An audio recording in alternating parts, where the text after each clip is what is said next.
Selamat pagi, Shalom. Sungguh senang kembali bisa bersama-sama beribadah, belajar firman Tuhan pada pagi hari ini. Saya melihat juga ada beberapa tamu, ada wisudawan, keluarga wisudawan yang datang beribadah pada pagi hari ini. Kami sungguh bersyukur dan bersukacita boleh beribadah bersama-sama dengan saudara sekalian. Dan saudara sekalian, kita akan melanjutkan pembahasan perenungan firman Tuhan yang masih ada kaitan dengan minggu-minggu sebelumnya, bahwa 1 Korintus pasal 8 sampai dengan 1 Korintus pasal 11 ayat 1 merupakan sebuah kesatuan di mana konteksnya adalah Paulus sedang menasihati jemaat-jemaat Korintus yang kaya, yang terpandang, yang mereka ikut terlibat atau berpartisipasi dalam undangan-undangan makan bersama di kuil-kuil penyembahan-penyembahan berhala.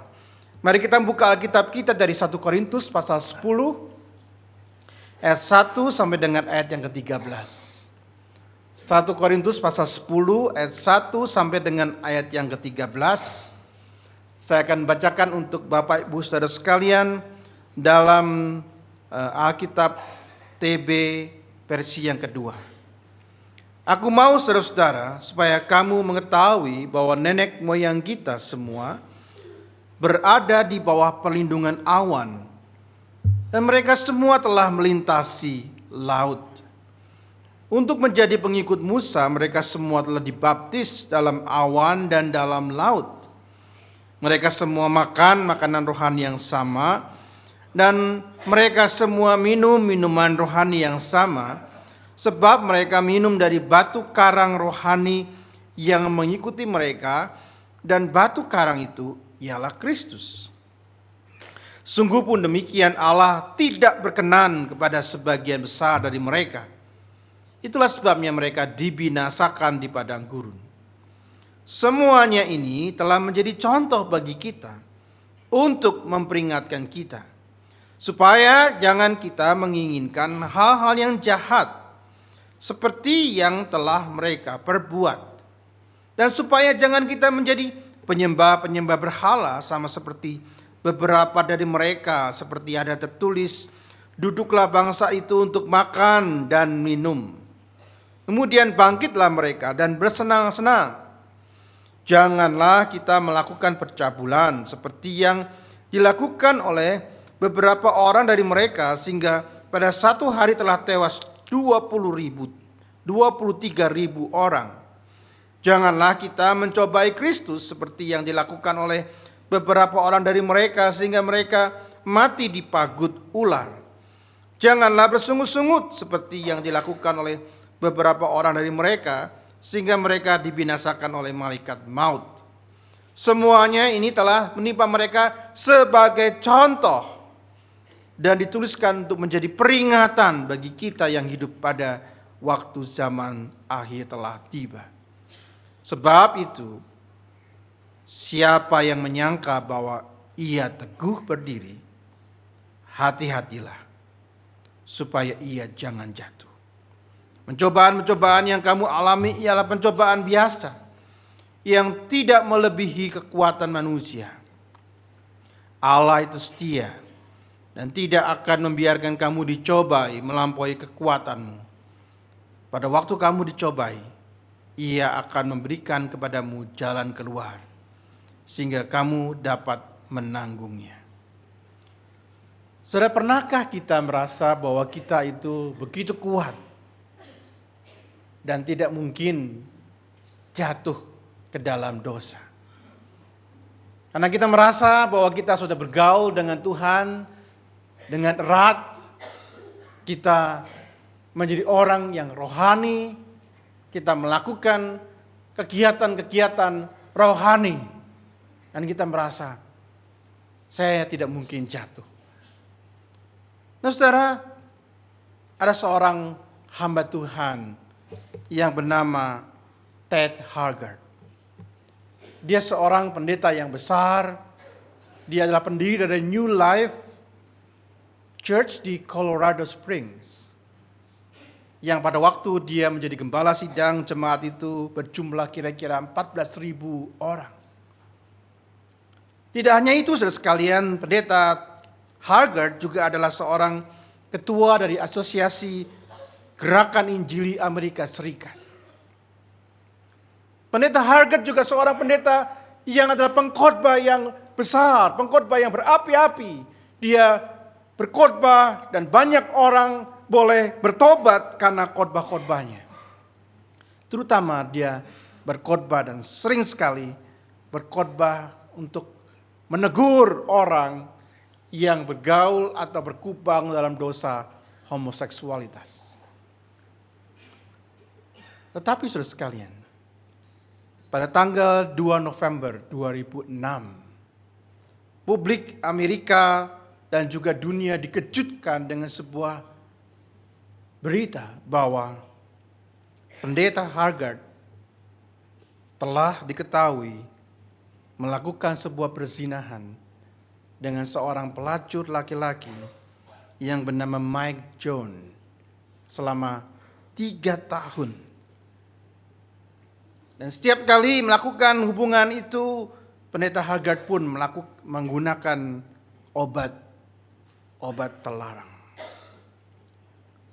Saudara, barangkali saudara bertanya, kenapa sih pendeta yang hebat, pendeta yang besar, pendeta yang menggembalakan ribuan orang, pendeta yang seharusnya bergaul dengan firman Tuhan, pendeta yang mengkhotbahkan firman Tuhan setiap hari Minggu, pendeta yang menjadi teladan, panutan, itu bisa jatuh?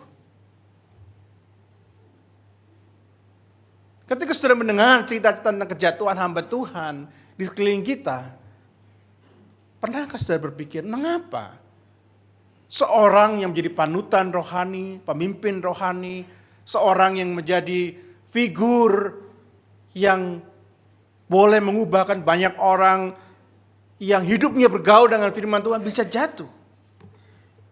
Nah, seorang dosen dari seminari Dallas Theological Seminary bernama Dr. Howard Hendricks.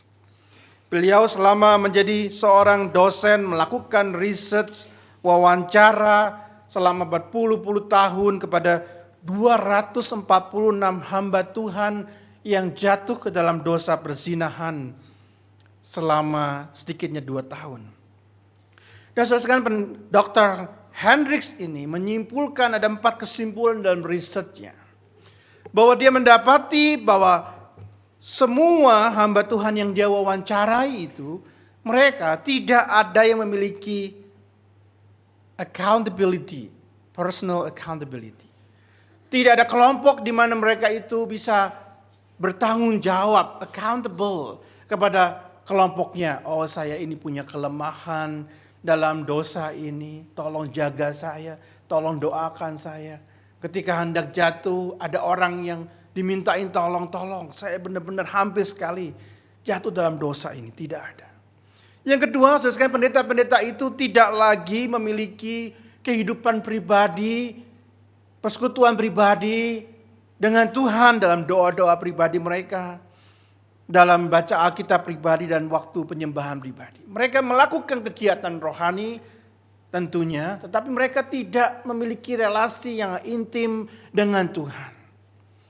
Dan yang ketiga, saudara sekalian, 80% dari mereka yang jatuh itu menghabiskan waktu yang cukup banyak dengan perempuan-perempuan yang di mana kepada mereka itu melakukan hubungan affair, perselingkuhan itu dalam jangka waktu yang cukup lama, menghabiskan waktu bersama, dan kebanyakan dalam sesi-sesi counseling. Dan yang keempat, ini menarik saudara sekalian, bahwa setiap orang yang jatuh itu, dari 246 hamba Tuhan yang jatuh itu, semuanya tidak terkecuali sebelumnya memiliki keyakinan bahwa mereka tidak mungkin jatuh di dalam dosa perzinahan. Saudara, ada satu overconfidence.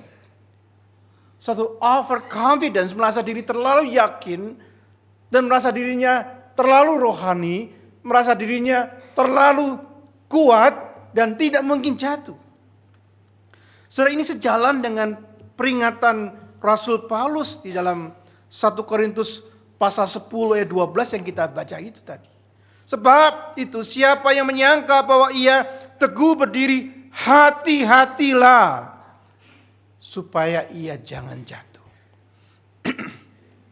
Saudara, peringatan ini bukan cuma untuk para hamba Tuhan, tetapi juga untuk setiap kita di sini. Bahwa salah satu penyebab kita jatuh adalah kita merasa bahwa kita itu cukup rohani, kita cukup kuat, kita tidak mungkin jatuh. Sehingga ketika kita mendengar ada berita-berita tentang kejatuhan hamba Tuhan atau saudara seiman kita yang melakukan dosa, lalu kita merasa, itu kan pergumulan mereka, kalau saya sih enggak lah. Kemudian kita mulai mencibir, menggosipkan di belakang, membicarakan di belakang. Saudara, ketika kita mendengar ada rekan kerja kita, saudara seiman kita jatuh, seharusnya kita mendoakan mereka. Supaya Tuhan menolong memulihkan mereka. Dan kita juga mendoakan diri kita sendiri. Karena kita itu juga rentan. Kita juga punya potensi yang sama. Kita tidak imun dengan dosa. Nah, saudara, sikap keangkuhan rohani ini ada di tengah-tengah jemaat Korintus, di mana Paulus menuliskan suratnya. Mereka adalah orang-orang kaya, orang-orang terpandang, orang-orang yang punya status sosial yang tinggi, yang seringkali diundang makan bersama oleh kolega-kolega mereka, oleh teman-teman bisnis mereka, oleh sesama perajin, sesama pedagang. Mereka makan bersama di dalam kuil-kuil, di mana di tempat-tempat itu memang ada ruang-ruang makan di mana mereka itu berkumpul bersama untuk makan bersama. Seperti kita sekarang saudara sekalian, kalau kita diundang makan itu bukan sekadar menikmati makanan, bukan, ya. Tetapi bagaimana kita bisa bersosialisasi. Nah, saudara, jemaat Korintus ini merasa mereka adalah orang-orang yang hebat, orang-orang yang terpandang, sehingga ketika mereka diundang oleh sahabat-sahabat mereka dalam suatu perjamuan makan yang eksklusif, di mana hanya kelompok-kelompok yang elit boleh datang, boleh diundang, mereka merasa mereka adalah orang-orang yang hebat. Padahal saudara sekalian, ketika mereka makan sebelumnya ada ritual penyembahan kepada berhala, kepada dewa-dewi. Dan tidak jarang juga saudara sekalian, di situ ada juga mabuk-mabukan. Dan juga ketika mereka makan, mereka juga mengundang pelacur-pelacur. Makanya disebut sebagai Trinitas dosa Romawi, ya. Adalah yang pertama adalah idolatry, penyembahan berhala. Yang kedua adalah gluttony. Ya, gluttony adalah dosa kerakusan. Dan kemudian selain pada itu, yang pertama adalah gluttony, yang kedua adalah drunkenness, kemabukan, yang ketiga adalah fornication, atau dosa percabulan. Saudara, ketiga hal itu berkelindan dan hampir selalu ada dalam pesta pora di dalam budaya pada waktu itu. Ketika mereka pesta, mereka juga memuaskan kerakusan mereka. Mereka juga kadang-kadang mabuk-mabukan dan juga ada percabulan di situ. Dan selain daripada juga adalah penyembahan berhala menjadi latar daripada pesta-pesta itu. Nah, saudara sekalian, ketika orang-orang Korintus itu diundang makan di kuil-kuil, meskipun mereka tidak ikut penyembahan berhala, mereka juga merasa mereka cukup kuat, tidak tergoda oleh percabulan dan kemabukan. Paulus memberikan nasihat kepada mereka. Jangan pergi ke sana. Dan saudara sekalian, kita sudah membahas itu, bagaimana pembelaan jemaat Korintus, ya, ketika mereka datang dengan kerelaan, dengan kesengajaan mengikuti pesta pora di kuil-kuil itu, mereka merasa mereka memiliki pengetahuan yang benar. Oh, aku tahu itu kan dewa-dewa itu tidak ada. Hanya ada satu Allah yang esa, ya. Kita sudah mendengar khotbah dari Pak penginjil Daniel waktu itu. Nggak apa-apa. Aku ikut bersama makan dengan mereka, aku tidak ikut penyembahan karena aku percaya bahwa cuma Tuhan yang esa, berhala itu, dewa-dewa itu tidak ada. Kemudian Paulus menyanggah dan mengatakan pengetahuan yang benar itu baik, tapi jauh lebih baik adalah kasih. Bagaimana ketika engkau melakukan itu, lihatlah saudaramu seiman, mereka juga bisa jatuh dan engkau menjadi batu sandungan. Yang kedua, mereka merasa mereka berhak, mereka orang kaya, ya, mereka punya kedudukan, mereka merasa merdeka, mereka bisa melakukan apa saja yang mereka mau. Dan Paulus ingatkan pada mereka, hak memang penting, tapi aku Paulus memberikan teladan bahwa aku sudah melepaskan semua hakku sebagai seorang rasul supaya banyak orang lagi datang kepada Tuhan Yesus. Itu sudah dikhotbahkan oleh Pak Gindo dan Pak Beni Solihin, saudara sekalian. Dan hari ini, saudara sekalian, alasan mereka yang ketiga, nggak apa-apa aku ikut makan bersama-sama dengan teman-temanku di kuil-kuil itu.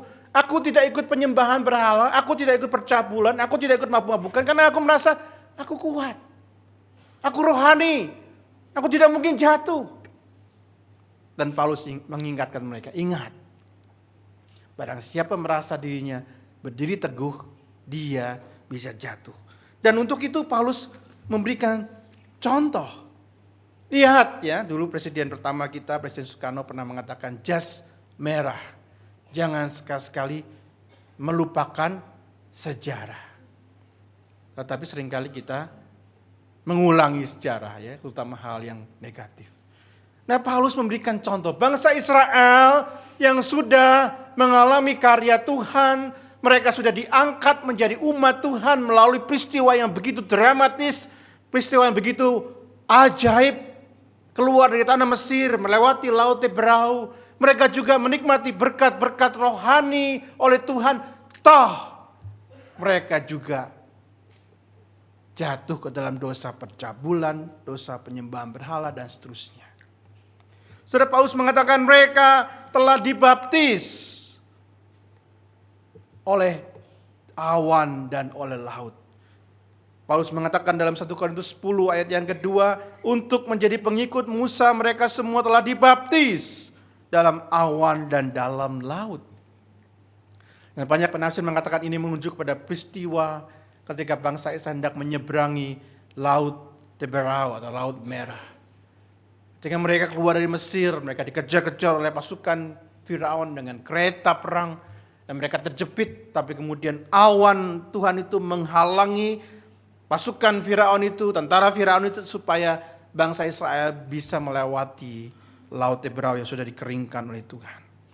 Saudara, ini menunjuk kepada peristiwa diangkatnya bangsa Israel pada saat itu secara official sebagai sebuah bangsa yang adalah pilihan umat Tuhan. Seperti juga bangsa Israel, maka orang Korintus, jemaat Korintus ini pun juga telah diangkat menjadi bagian daripada umat Tuhan. Bangsa Israel juga dikatakan oleh Paulus telah mendapat persekutuan dan berkat rohani. Dalam 1 Korintus 10 ayat 3-4 dikatakan mereka semua makan makanan rohani yang sama dan mereka semua minum dari batu karang yang mengikuti mereka, yaitu batu karang itu adalah Kristus. Kristus yang sudah mati bagi semua orang, dan Kristus juga mati bagi orang-orang percaya yang hidup pada masa perjanjian lama. Dan jemaat atau orang Israel itu pun sudah memiliki persekutuan dengan Tuhan dan mengalami berkat-berkat rohani, sama seperti jemaat juga yang sudah mengalami berkat-berkat rohani juga melalui sakramen, perjamuan kudus dan sebagainya. Tetapi sekali itu semua tidak menjamin bahwa Israel tidak jatuh dan dihukum Tuhan.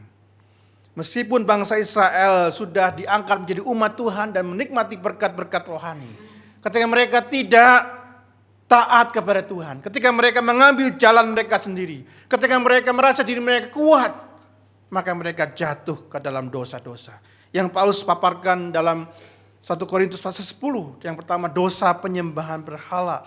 Ya, semua yang terjadi sebagai contoh bagi kita untuk memperingatkan kita supaya jangan kita seperti yang telah mereka perbuat, dan supaya jangan kita menjadi penyembahan penyembah berhala, menjadi penyembah-penyembah berhala sama seperti beberapa orang dari mereka.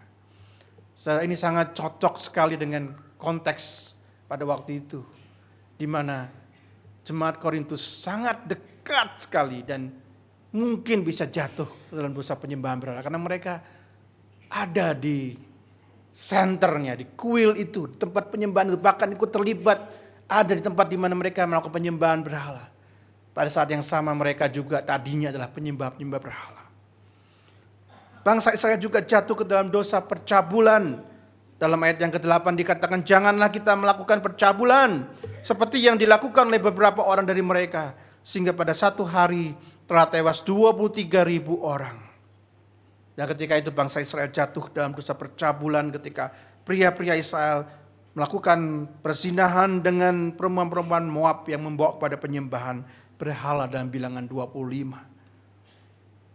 Nah, saudara sekalian, inilah juga yang menjadi tantangan atau godaan yang besar bagi jemaat-jemaat yang ikut makan bersama dengan teman-teman mereka di kuil-kuil, karena dalam perjamuan makan itu bukan cuma mereka menikmati makanan, tapi mereka juga melakukan imoralitas. Jangan sampai saudara merasa kuat, kata Paulus, karena bangsa Israel pun jatuh ke dalam dosa yang sama. Mereka juga jatuh dalam dosa mencobai Kristus. Ayat yang ke-9 dikatakan, janganlah kita mencobai Kristus seperti yang dilakukan oleh beberapa orang dari mereka, sehingga mereka mati di pagut ular. Dalam bilangan 21 ada cerita mengenai bangsa Israel yang melawan Musa dan melawan Tuhan, lalu komplain, kenapa kami dibawa ke padang gurun untuk dibunuh di sini, lebih baik kami kembali ke Mesir. Dan Tuhan mengirim kepada mereka ular-ular tedung yang membunuh banyak dari mereka. Saudara, mencobai Tuhan ketika mereka melawan Tuhan, bersungut-sungut kepada Tuhan. Dan dalam konteks jemaat Korintus mencobai Tuhan bisa diartikan sebagai mereka merasa diri mereka kuat. Nggak mungkin saya jatuh. Coba lihat, saya tidak jatuh dan saya tidak mungkin jatuh. Dan kemudian bangsa Israel juga jatuh ke dalam dosa bersungut-sungut. Dalam ayat ke-10 dikatakan, jangan bersungut-sungut seperti yang dilakukan oleh beberapa orang dari mereka, sehingga mereka dibinasakan oleh malaikat maut. Dalam perjalanan bangsa Israel kita tahu dosa bersungut-sungut itu erat kaitannya dengan dosa-dosa yang lain, mencobai Tuhan dan sebagainya, seperti dikatakan dalam Keluaran pasal 17 ayat 2b sampai 3a. Tetapi Musa berkata kepada mereka, mengapa kamu berbantah dengan aku? Mengapa engkau mencobai Tuhan? Di sana bangsa itu haus akan air, bangsa itu bersungut-sungut kepada Musa.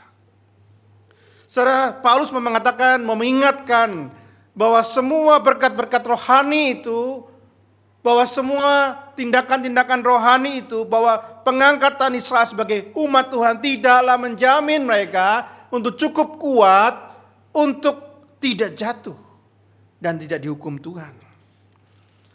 Jadi saudara sekalian, ingatlah bahwa kita semua punya kerentanan yang sama untuk bisa jatuh dalam dosa-dosa. Pertanyaannya adalah bagaimana supaya kita tetap teguh berdiri dan tidak jatuh. Saudara, dari teks ini dan dari Alkitab, paling sedikit kita bisa menemukan beberapa langkah. Yang pertama, saudara sekalian, langkah pertama untuk supaya kita tidak jatuh adalah kita mengenali kelemahan kita masing-masing. Saudara, setiap kita ini spesial dan unik. Kita diciptakan Tuhan begitu unik dan khas. Kita memiliki kelebihan-kelebihan yang unik, karunia-karunia rohani yang unik. Tetapi kita juga memiliki kelemahan-kelemahan yang spesifik.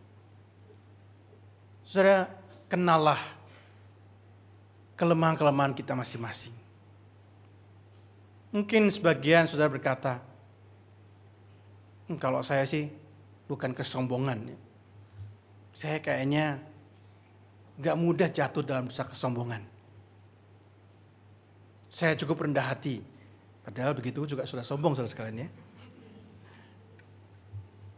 Barangkali untuk sebagian orang dosa kesombongan menjadi satu hal yang menjadi area kelemahan saudara. Atau mungkin buat sebagian yang lagi kesabaran menjadi sesuatu yang sulit sekali untuk dihadapi ya. Ketika ada sesuatu yang gak sesuai dengan apa yang kita maui, ada orang ngomong sesuatu maka kita cepet-cepet ngegas gitu ya. Dikit-dikit ngegas. Makanya di rumah jarang beli tabung gas begitu ya. Karena sudah ada banyak seringkali ngegas gitu ya. Menyala gitu ya. Bagi sebagian orang mungkin kesabaran atau kemarahan menjadi titik lemah. Barangkali sebagian yang lain dosa pornografi atau kecanduan alkohol dan sebagainya atau penguasaan lidah atau kekhawatiran dan sebagainya menjadi titik lemah. Saudara kenalilah apa yang menjadi kelemahan saudara. Dalam pengalaman saya mengikut Tuhan, saya mengamati ya, meskipun ini bukan menjadi sesuatu yang bersifat mungkin kebenaran mutlak buat saudara sekalian ya. Tapi bagi saya mengamati bahwa iblis itu seringkali menggoda saya pada area-area yang menjadi kelemahan saya. Karena dia tahu bahwa kalau saya digoda untuk hal yang lain, saya mungkin tidak gampang jatuh. Tapi justru ketika saya ya sedang bergumul dalam satu kelemahan saya, iblis sengaja ya memberikan kesempatan atau memberikan situasi-situasi tertentu yang bertubi-tubi dan seperti menyerang saya pada titik kelemahan saya.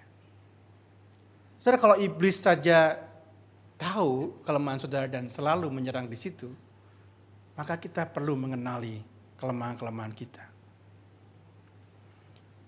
Dan bukan cuma kelemahan-kelemahan kita perlu mengenali kapan di mana saat-saat kita lebih mudah jatuh dalam dosa tertentu. Ada seorang hamba Tuhan yang bercerita kepada saya, dia bergumul dengan dosa pornografi. Dan dia mengatakan bahwa saat-saat di mana dia jatuh adalah justru ketika dia selesai mengadakan atau berkhotbah, bahkan khotbah-khotbah yang seringkali khotbah-khotbah KKR begitu ya. Ketika ada banyak orang bertobat, ketika ada banyak orang maju, altar calling, justru dia mengatakan saat-saat itulah setelah dia berkhotbah dan melayani adalah saat-saat yang paling sering dia jatuh dalam dosa pornografi. Nah saudara, coba saudara kenali, coba saudara merefleksi. Di manakah kelemahan saudara? Kapan saat di mana saudara gampang jatuh? Sehingga saudara sekalian yang kedua, setelah kita tahu maka kita bisa menjauhi godaan ini. Mari kita buka 1 Korintus 10 ayat yang ke-14. 1 Korintus 10 ayat 14 mengatakan, Paulus berkata, karena itu saudara-saudaraku yang terkasih, jauhilah penyembahan berhala. Dia berkata kepada jemaat-jemaat yang sedang seringkali mengikuti undangan-undangan makan itu, jangan datang ke sana dong. Kalau kamu memang rentan, kamu pasti bisa jatuh dalam dosa percabulan, dosa kemabukan, dosa penyembahan berhala. Jangan pergi ke sana, jauhilah. Saudara, kata jauhilah dalam bahasa Yunaninya ini juga ditulis dalam 1 Korintus pasal 6 ayat 18 dan cuma 2 kali dalam 1 Korintus. Jauhilah dirimu dari percabulan. Terjemahan bahasa Inggris lebih literal, flee. Flee from adultery. Karena dalam bahasa Yunaninya menunjuk kepada satu tindakan lari yang sekencang-kencangnya ketika ada ancaman. Ada binatang buas, ada ular. Ya, kalau kita lihat ada ancaman, ada binatang buas, kita tidak santai-santai gitu. Enggak ya. Lari. Ya, lari sekencang-kencangnya. Saya ingat, ini mengingatkan saya akan kisah Yusuf. Ya. Waktu itu dia digoda terus oleh Tante Poti. Ya. Untuk bisa tidur bersama, digoda setiap hari, saudara. Bayangkan setiap hari digoda sampai akhirnya di dalam kamar dia tidak bisa buat apa-apa, dibuka bajunya. Yusuf tahu dia harus lari, ya. Flee. Kalau tidak dia pasti jatuh, karena dia seorang laki-laki yang normal. Saudara sekalian, kalau kita sudah mengenal kelemahan kita, maka janganlah bermain-main dengan godaan itu, saudara sekalian, karena kita pasti jatuh. Misalnya kalau kita rentan dalam soal keuangan, kita seringkali jatuh dalam dosa keuangan, ya jangan sering-sering atau jangan memilih untuk mengurus keuangan, kecuali memang kita pekerjaannya accountant, ya mungkin kita bisa mencari pekerjaan yang lain gitu ya. Tapi kalau pelayanan misalnya atau hal yang lain, kita tahu kita punya kelemahan. Atau kita lebih accountable ya. Teruslah memberikan accountability, bond mana, teruskan berikan laporan ya, jangan dengan sengaja bondnya hilang, ini kemudian kemudian tidak diberikan laporan yang proper dan sebagainya. Kalau memang kita tahu kelemahan kita dalam hal pornografi, ya uninstall lah aplikasi-aplikasi tertentu yang membuat kita bisa jatuh. Janganlah masuk atau janganlah kunjungi website tertentu, atau mungkin kita sebaiknya membuka internet waktu kita ada bersama-sama dengan keluarga kita, jangan sendirian, karena kita gampang sekali jatuh. Kalau kelemahan kita adalah kecanduan alkohol atau narkoba, ya jauhilah bergaulan dengan pemakai-pemakai. Ya, seorang pendeta sangat senior yang saya respect, dia dulu sebelum dia bertobat dia adalah seorang junkie, seorang pemakai narkoba ya. Dan saya pernah bertanya kepada beliau pertanyaan, Pak, Bapak kan dulu sebelum bertobat adalah seorang pemakai narkoba. Kok Bapak tidak punya kerinduan untuk melayani nih para junkie ini? Kan Bapak punya pengalaman yang sama, mungkin Bapak bisa berbagi hidup, pengalaman. Dia mengatakan satu kalimat yang mengejutkan saya. Dia mengatakan, dia bilang, sudah berpuluh tahun tidak pakai narkoba.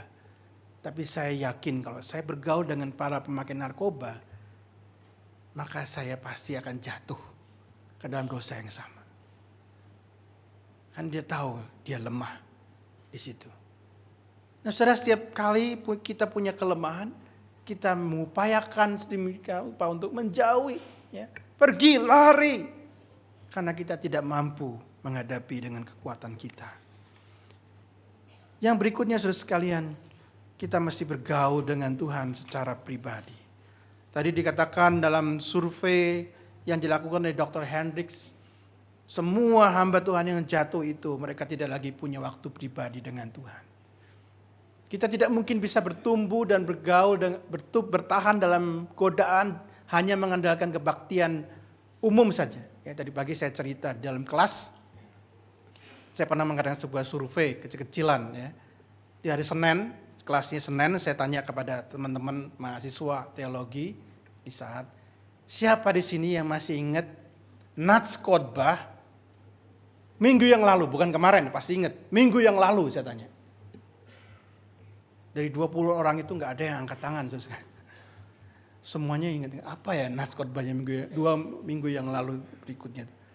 Nah, saudara, kalau kita hanya mengandalkan, mendengarkan firman Tuhan pada waktu khotbah, maka kita akan melupakannya. Bagaimana mungkin kita bisa menggunakan firman Tuhan sebagai senjata rohani kita untuk memerangi godaan kalau kita tidak membaca dan merenungkan firman Tuhan? Ya, apa yang bisa di-recall? Nggak ada sekali. Firman Tuhan itu akan kita pakai ketika kita membutuhkan. Ketika ada godaan datang, maka firman Tuhan itu menguatkan kita. Dan Yesus sendiri memberikan teladan. Setiap pagi dia bangun, pertama-tama dia berdoa. Dia berkomunikasi, dia berrelasi, dia bersekutu dengan Sang Bapa. Dan dia selalu bersandar, kalau kita membaca, hidupnya itu dipimpin oleh Roh.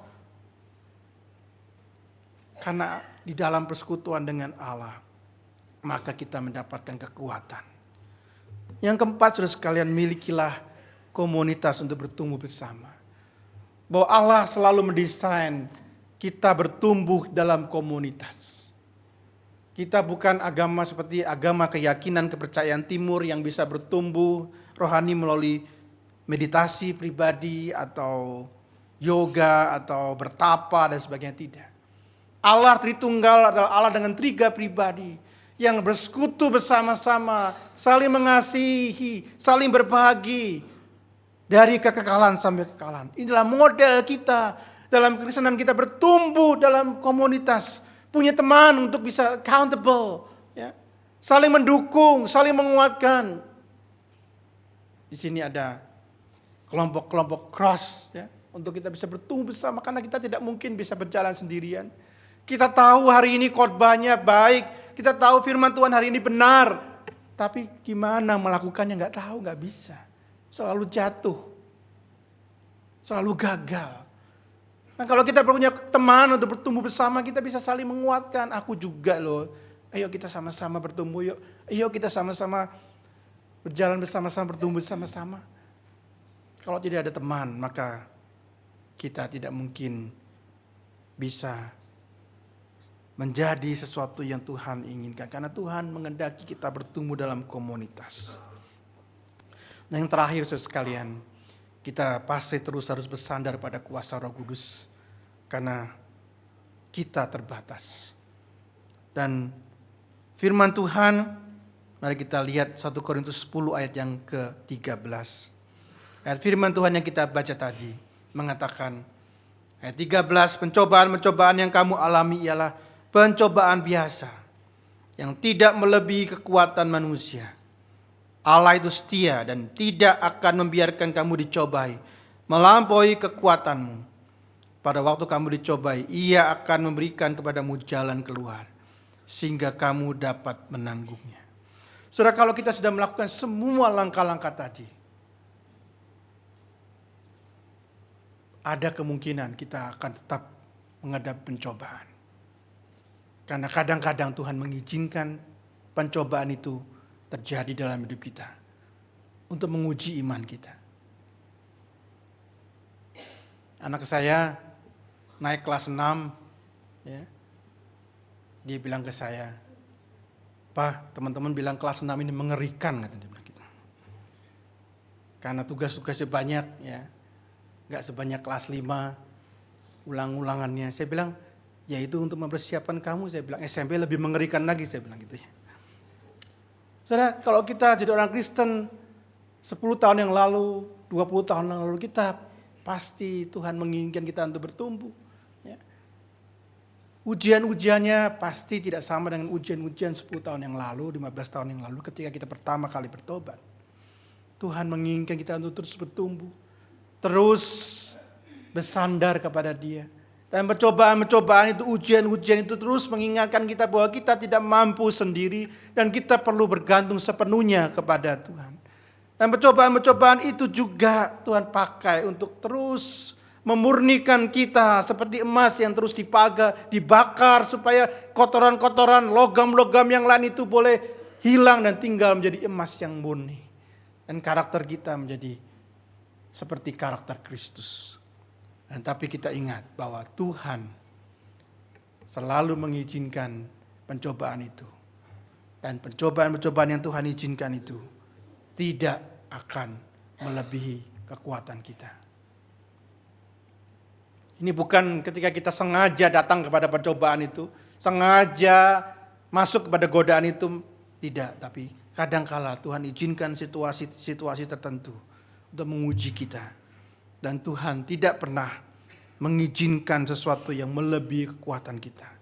Dan selalu ada anugerah Tuhan yang lebih besar dari semua pencobaan, ujian-ujian iman kita.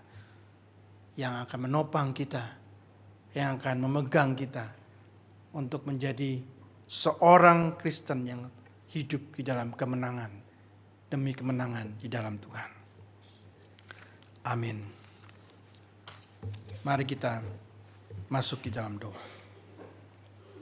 Terima kasih Tuhan untuk peringatan-peringatan buat jemaat Korintus yang tetap up to date, relevan buat kami semua yang hidup pada zaman ini. Bahwa kami tidak boleh merasa diri kuat, karena kami semua rentan, sama punya potensi yang sama untuk jatuh ke dalam dosa. Tolonglah kami Tuhan untuk boleh tetap dalam persekutuan dengan Tuhan dan persekutuan dengan sesama kami, saudara seiman kami, untuk tetap hidup, berdiri teguh, tidak jatuh, supaya nama Tuhan dipermuliakan, supaya banyak orang boleh melihat Kristus dalam kehidupan kami. Tolong kami Tuhan, kami lemah, kami perlu Engkau. Terima kasih Tuhan. Di dalam nama Tuhan Yesus kami berdoa. Amin.